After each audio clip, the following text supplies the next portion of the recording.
Questions 1 through 10 are based on the following passage. This passage is from Charlotte Bronte, The Professor, originally published in 1857.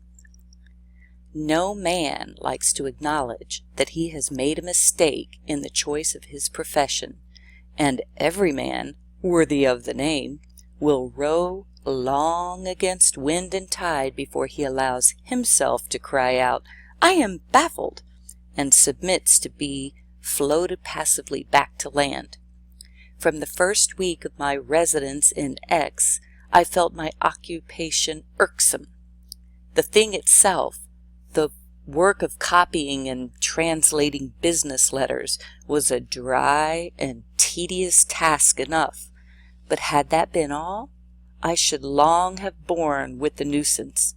I am not of an impatient nature, and influenced by the double desire of getting my living and justifying to myself and others the resolution I had taken to become a tradesman, I should have endured in silence the rust and cramp of my best faculties.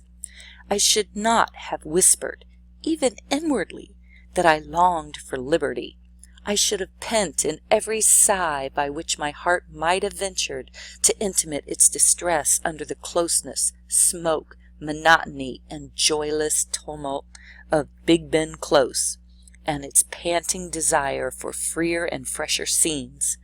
I should have set up the image of duty, the fetish of perseverance, in my small bedroom at Mrs. King's lodgings, and they too should have been my household gods, from which my darling, my cherished in secret imagination, the tender and the mighty, should never, either by softness or strength, have severed me. But this was not all. The antipathy which had sprung up between myself and my employer, striking deep root and spreading denser shade daily, excluded me from every glimpse of the sunshine of life, and I began to feel like a plant growing in humid darkness out of the slimy walls of a well. This might be where you want to chunk it. Some of you have a hard time reading through an entire passage and remembering it. So if you read a paragraph or two, in this case it was a very long paragraph, but stop here at the end of this first paragraph and go see if there are any questions that you can answer. But first, let's see if there's anything we can mark up that we recognize or remember from the questions. Okay, so this man has made a mistake in the choice of his profession, and he doesn't want to admit it.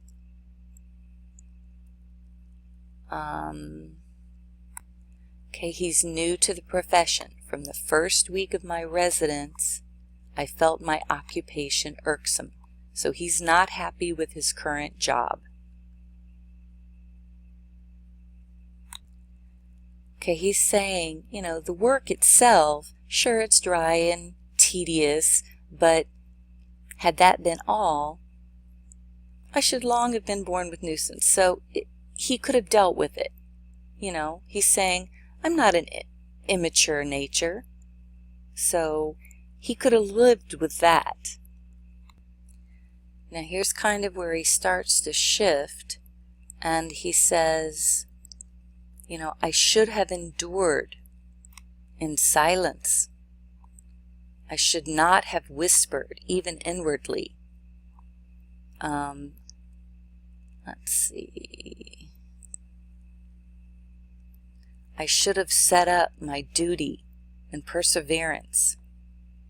I should have been my household's gods.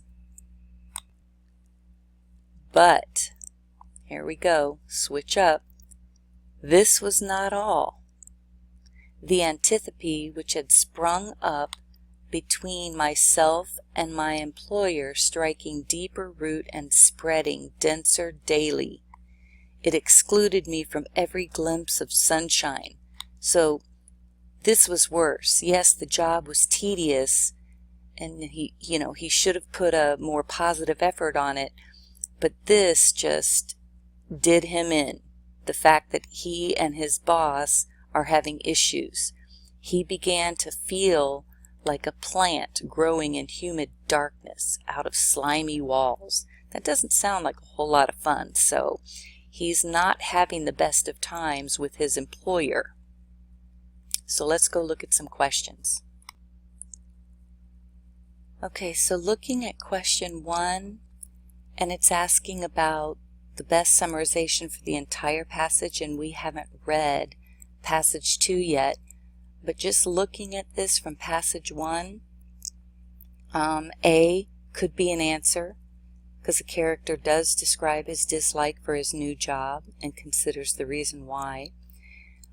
His boss wasn't mentioned until the very end of paragraph 1, so it might not be a point that best summarizes the entire passage. A young man regrets privately a choice. Yes, he does, but he doesn't defend it publicly, at least not yet, so we should be able to cross out C unless we see something in passage or in paragraph 2. A new employee, he is, experiences optimism. Yeah, no, nowhere in there is optimism, so we can get rid of D. So after we read paragraph 2, we'll look between A and B, but please make sure you go ahead and cross out C and D so that when you go back to this question, you don't have to look at them all again. You're just focusing on A and B. Question 2. The main purpose, that opening sentence in paragraph 1, establish the narrator's perspective on a controversy. Well, there's currently no controversy. Provide context useful in understanding the narrator's emotional state. Maybe. Offer a symbolic representation of Edward. Okay, the very first sentence doesn't talk anything about the gentleman here, so we can cross off C. Contrast the narrator's good intentions with his malicious conduct. You know, he might not be happy with his job, but he's not doing anything malicious, so we can get rid of C and D. So when we look back at A and B, we are seeing the narrator's perspective, but not on controversy. So that really only leaves B. Provide context useful in understanding the narrator's emotional state. He's explaining, you know, that most people, not just him, but people don't like to admit if they've gotten into a career or a job that they don't like, and it's not until after they've worked it for a while and finally figure out this isn't for me that they finally, you know, get up the nerve to quit or whatever. But he's explaining that his job and what's going on in his job is affecting him in a negative manner in his emotional state. So my guess would be B would be the correct answer. K3. During the course of the first paragraph, the narrator's focus shifts from recollection of past confidence to acknowledgement of present. It never talked about confidence to begin with. It kind of jumped right into not liking his job. So we can get rid of A. Reflection on his expectations of life as a tradesman to his desire for another job.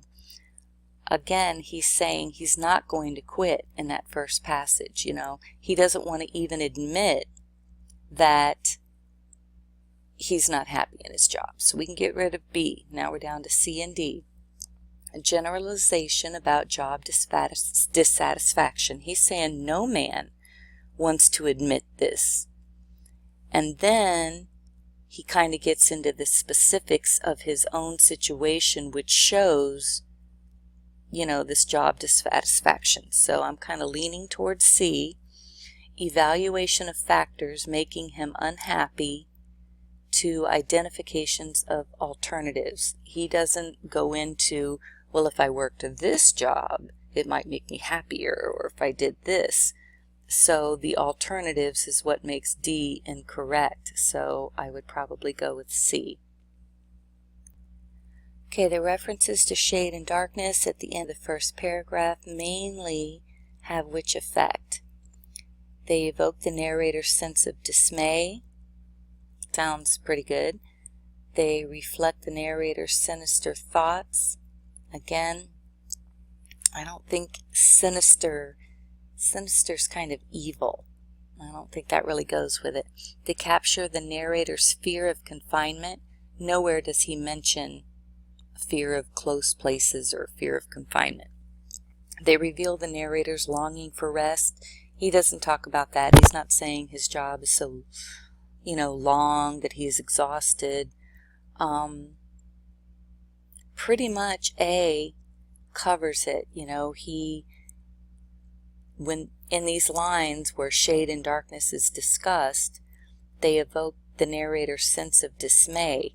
He's talking about how he and his boss aren't getting along, and that shade and darkness is making him feel even lower and lower, and it's taking away his happiness, it's taking away his sunshine. And feel free to go back and look at that section to get proof for your answer A.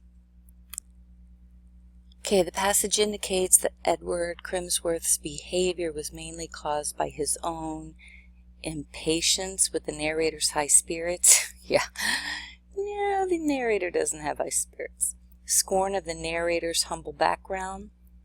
We don't know anything about his background, so we can get rid of both A and B. C, indignation at the narrator's rash actions. No, he doesn't have any rash actions. As a matter of fact, if you look back at the paragraph, I think it talks about him being, hold on. Let me switch over. It talks about here that he was with caution, tact, observation. So he was very cautious. He didn't rush into things. We might want to actually read the second paragraph now. And then finally, jealousy of the narrator's apparent superiority. We probably shouldn't answer this question. We were able to eliminate A and B based on paragraph 1. But in order to really answer C and D, we need to read passage 2. So let's go ahead and take a look at that after we look at some of these other questions, see if there's anything we can answer before we read paragraph 2. Paragraph 2. Antipathy is the only word which can express the feeling Edward Crimsworth had for me, a feeling in a great measure involuntary, and which was liable to be excited by every the most trifling movement, look, or word of mine. So basically anything that the narrator does irritates Edward. My southern accent annoyed him. The degree of my education evinced in my language irritated him. My punctuality, industry, and accuracy fixed his dislike. So basically anything, even good things that he did, irritated him. He feared that I too should one day make a successful tradesman. So he might be concerned that this new guy that works for him is smart and might maybe someday be on the same level of him, or possibly even pass him up to where he could become the boss.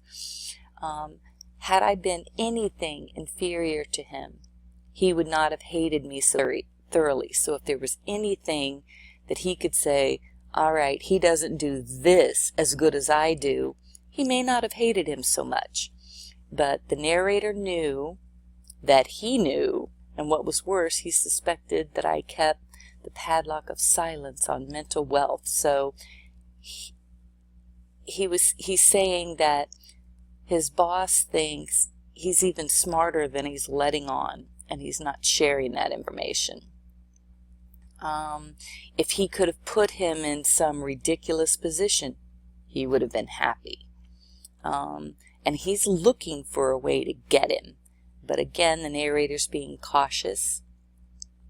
And let's see.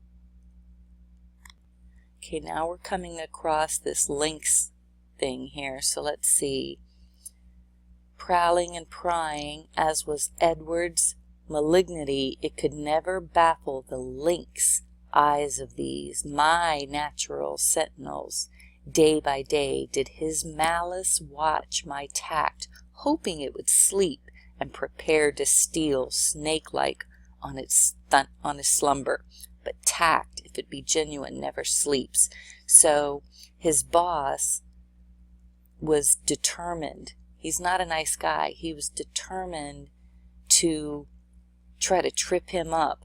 But the narrator is saying his lynx eyes, he's keeping his eyes open.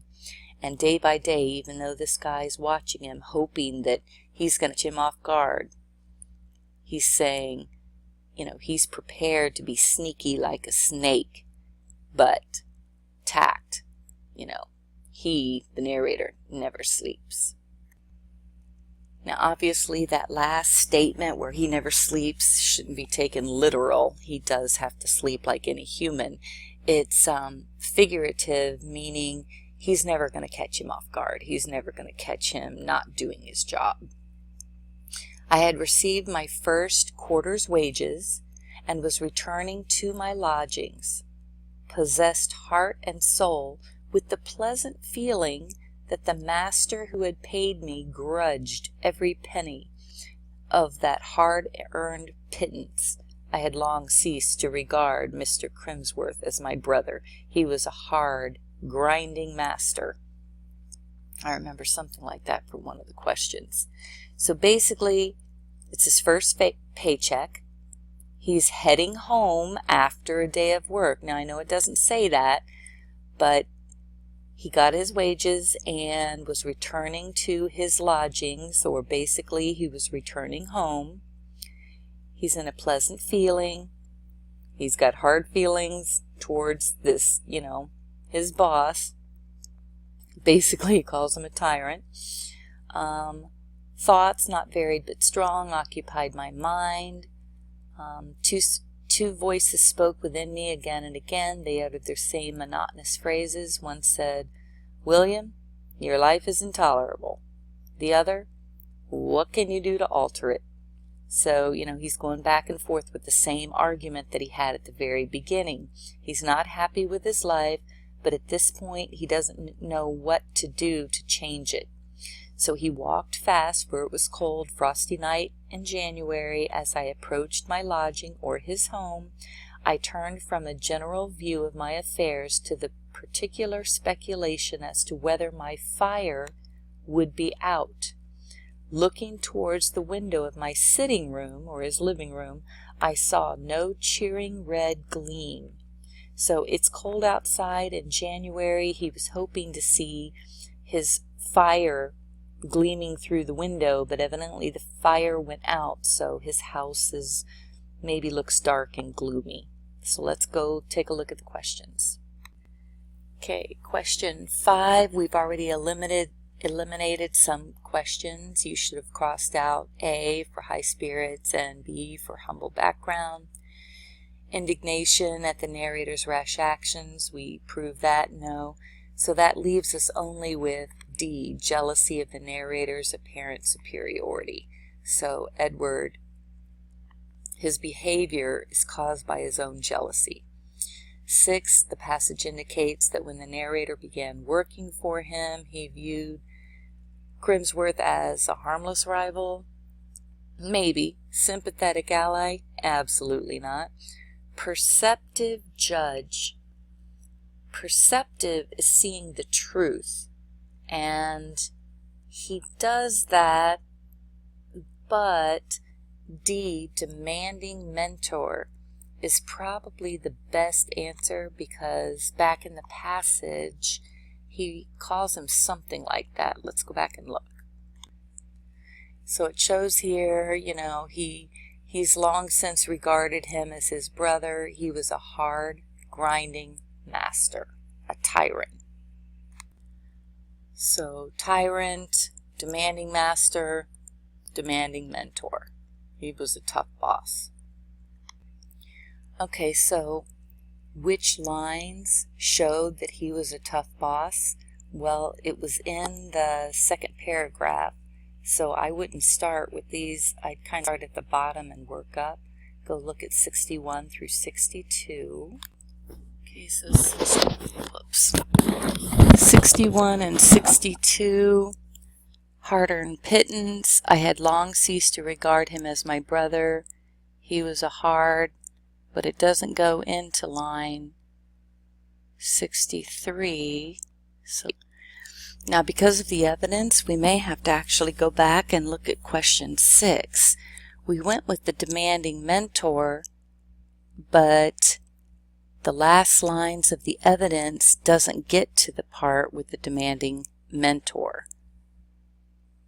Let's see where it ends off. Okay, so line 61 and 62 were saying something about, you know, he no longer considered him like a brother. So maybe at the very beginning when he first met him, he thought maybe he was going to be likable, and then it turned another direction. But let's take a look at lines 54 through 56.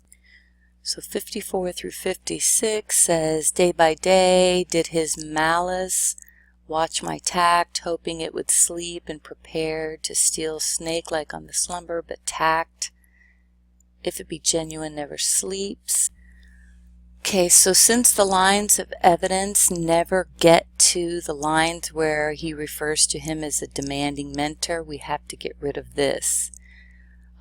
He doesn't look at him as a perceptive judge. So it's got to be harmless rival or sympathetic ally. The passage indicates that when the narrator began working, so he looked at him as a brother would be an ally. So the answer choice has got to be B, and where he talks about the brother was the very last line of evidence. So the correct answer would be brother, ally, and this line here would support that. You know, in the beginning he was a brother but no longer, and a brother would be considered an ally.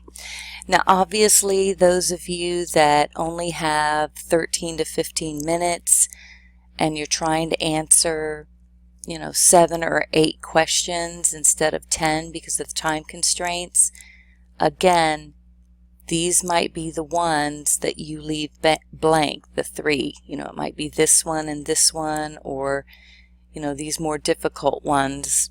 But those of you that have extended time, you have time to take, you know, and go back and forth and go back and forth until you've really analyzed the answers. All right, at the end of the second paragraph, the comparisons of abstract qualities, lynx and snake, mainly have an effect to contrasting 2 hypothetical courses of action. No, basically it's just saying his boss was trying to find something wrong with him and being sneaky, so we can get rid of A. Conveying the ferocity of a resolution, no resolution. Suggesting the likelihood of an altercation, maybe. Illustrating the nature of an adversarial relationship. So C and D, very possible. So he's aware of the boss trying to set him up, and he's making sure that his lynx eyes are watching him, and he's not going to let his sneaky snake-like self catch him off guard. So I don't think an altercation is coming up. I think the lynx and the snake are just illustrating the nature of this complex relationship, you know, where he's trying to find something wrong and the other guy is making sure that doesn't happen. So an adversarial relationship is probably the way to go. My gut would say D. Alright, so if I remember correctly, after focusing on this, after a long day of work, it was right after he got paid, and he was walking to his living quarters. It was cold, it was January, he was looking for a fire in his house, but there wasn't one, so it was dark in his house. So treacherous, I wouldn't think his home would be treacherous. Dreary, maybe. Dark, gloomy, dreary. Predictable, no. Intolerable, no. All he has to do is set a fire. So my guess would be, since the fire was out, it just kind of looked dreary in his house. So let's go and find out in that second paragraph. And again, I would probably start at the bottom and work my way up to find proof that it's dreary. Okay, so 68 through 74. It was cold, frosty, approached his house, hoping that his fire would be there, looking towards the window. I saw no cheering red gleam. So again, the house was dark and gloomy, so it looks like that very last one is our evidence for our dreary home. And there it is. So you'd circle D, and it's for dreary. Now obviously, again, with me talking you through this, it's taken a lot longer than those of you that don't have extended time have, which is why you're going to try to only answer 7 or 8 questions in the 13 to 15 minutes that you have and not spend so much time on these. However, again, those of you with extended time, notice even with me talking, it's taken 26 minutes. You guys have 26 minutes. So when you turn your passage in 15, I'm concerned because you're not putting forth the effort to go back and forth like we have just done. So, you know, those of you that have 13 to 15 minutes, go as quickly as you can. If you haven't answered 7 questions at 13, try to take the next minute or 2 to just answer the ones with a gut feeling that you can, and hope for the best. I can't do this for all of the passages. It's just way too time consuming.